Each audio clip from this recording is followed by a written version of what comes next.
Gonna make it hot, gonna make it till it drops. Never gonna break it up. Gonna take it to the top. I'm gonna make it, never gonna fake it. Gonna make it, never gonna fake it.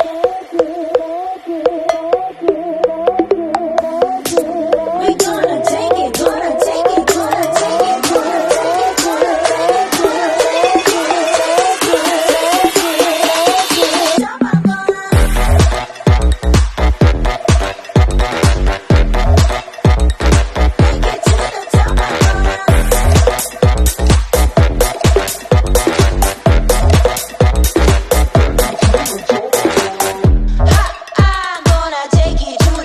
I'm gonna make it to the top. We're gonna make it to the top. We're gonna bring our hands up. We're gonna bring our hands up.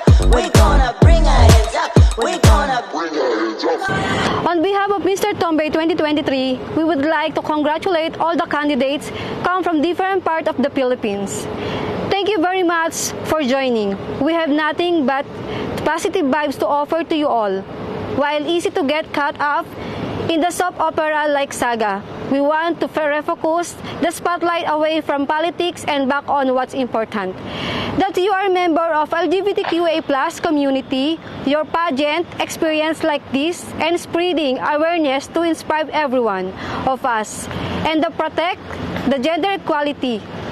Thank you to the Barangay Buhangin for the chance to get this event for our big Barangay Captain Michael Capin and Sangguniang Barangay member, to the SK Chairman Luis Philip Postor, and to all co-pageant organizer Mr. Lawrence Paladio, to all my head coordinators Mr. JC Gutierrez, Mr. Sikat Espinosa, Mr. Christian Subad, Mr. Claret Valenzuela, and to all my admins, staff, thank you for the best effort that you give to this event. Remember that you all come to this experience as a leader in these events.